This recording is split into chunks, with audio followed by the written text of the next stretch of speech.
Middle east की अगर बात करें, मशरिक़ वुस्ता में रमज़ान का महीना है और इस तनाव के बीच में, यानी मशरिक़ वुस्ता में जिस तरह से ईरान और अमेरिका के बीच में तनाव बढ़ता जा रहा है, अमेरिका ने 10 दिनों का अल्टीमेटम दिया है ईरान को और लगातार अमेरिका की तरफ से ईरान को धमकी दी जा रही है, यानी रमज़ान का बाबरकत महीना और इस बीच मशरिक़ वुस्ता में तनाव। आप देखिए कि रमज़ान में तनाव भरे इस माहौल से इस्लाम की सबसे बड़ी जंग यानी जंग बद्र की याद ताज़ा हो गई है। जी हां, जंग बद्र दरअसल 17 रमज़ान 2 हिजरी 13 मार्च 624 ईस्वी में हुई थी और इस्लाम के इतिहास की यानी तारीख की पहली सबसे अहम और फैसलाकुन जंग थी। तो कहीं ना कहीं आज के हालात को भी दरअसल इसी जंग बद्र से जोड़कर देखा जा रहा है जो हालात ईरान पर है, क्योंकि रमजान का महीना वो महीना है जिसमें आसमान से मदद के दरवाजे खुलने की उम्मीद बंधी रहती है। वही रमजान जिसमें तारीख इस्लाम का पहला अजीम मार्का गज़वा बद्र पेश आया था। और बद्र का मंजर आप देखिए कि सन 624 ईस्वी 17 रमजान मदीना की एक छोटी सी जमात, सिर्फ 313 अफराद, कम वसाइल, कम असलहा मगर दिलों में ईमान की आग, सामने मक्का की बड़ी ताकत, साजो सामान से लैस लश्कर, जाहिरी असबाब कम थे मगर यकीन कामिल था। और फिर नतीजा आप देखिए कि तारीख ने देखा कि अददी बरतरी नहीं, अज़्म और हिकमत दरअसल फैसला कुन बने। तो ऐसे में आज का जो मंजरनामा है दरअसल इसी गज़वा बद्र से और जो इस्लाम में अजीम जंग हुई है जंग बद्र, इसे आज के माहौल में अगर देखा जाए जो आज का मंजरनामा है दरअसल मशरिक़ वुस्ता की जो कशीदगी है, क्योंकि आज मशरिक़ वुस्ता एक बार फिर शदीद कशीदगी के दौर से गुजर रहा है।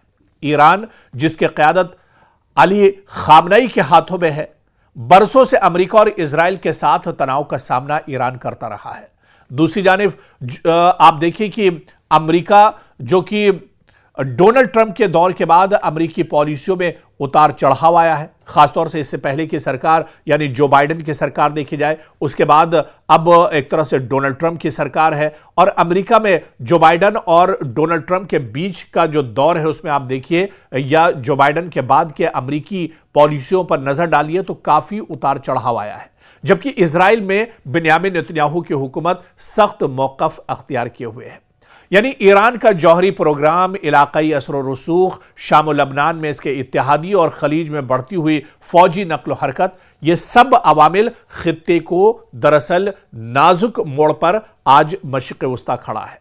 लेकिन यहां एक बात जरूरी है कि आलमी सियासत में हर फरीक अपनी सलामती, मफाद और ताकत के तवाजुन के मुताबिक फैसले करता है। बयानात सख्त होते हैं, फौजी मशकें होती हैं, पाबंदियां लगती हैं, मगर मुकम्मल जंग हमेशा आखिरी रास्ता एक तरह से होती है। और ईरान के अंदर का मंजर अब आप थोड़ा सा देखिए, तसव्वुर कीजिए कि रमजान की रात है, तेहरान, अस्फहान और मशहद की गलियों में लोग तरावीह अदा कर रहे हैं, बाजारों में सादगी है मगर खौफ की फजा भी कहीं ना कहीं मौजूद है लोगों में, क्योंकि जिस तरह के हालात हैं ऐसे में खबरों में कशीदगी की सुर्खियां हैं, इक़्तिसादी दबाव ईरान पर बहुत पहले से है, यहां पर लगातार पाबंदियां हैं, करेंसी की गिरावट, आम शहरी की जो जिंदगी है वो आसान नहीं है ईरान में। और इफ्तार के वक्त एक आम ईरानी खानदान दस्तरखान पर बैठा हुआ है, खजूर, रोटी, शायद सादा सालन और टीवी पर तज़िये चल रहे हैं। क्या जंग होगी या फिर इसका कोई सिफारती हल निकलेगा? ईरान में हर किसी के जहन में दरअसल यही सवाल उठ रहा है, क्या आने वाले दिनों में ईरान को एक बड़ी जंग का सामना करना पड़ सकता है?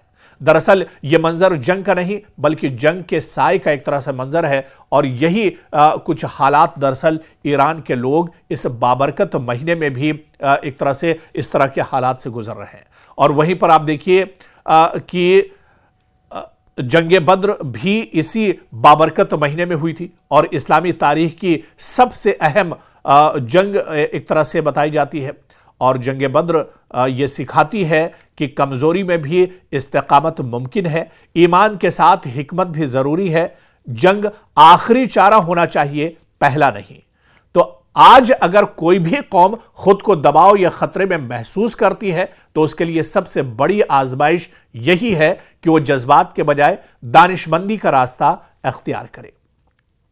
तो दरअसल ईरान को सफ़े हस्ती से मिटाने जैसे बयानात दुश्मन की तरफ से, अमेरिका की तरफ से, इजराइल की तरफ से जरूर आते रहे। दरअसल अमेरिका और इजराइल के ये बयानात सियासी बयानिए का हिस्सा हो सकते हैं, मगर अमली तौर पर ईरान एक बड़ा, मुनज़्ज़म और मजबूत रियासती ढांचा रखता है। खित्ते में ताकत का तवाजुन दरअसल पेचीदा है। मुकम्मल जंग की कीमत पूरी दुनिया को चुकानी पड़ सकती है। इसीलिए आलमी ताकतें चाहे इख्तिलाफ कितना ही शदीद क्यों ना हो, उमूमन सिफारती रास्ते एक तरह से खुले रखती हैं।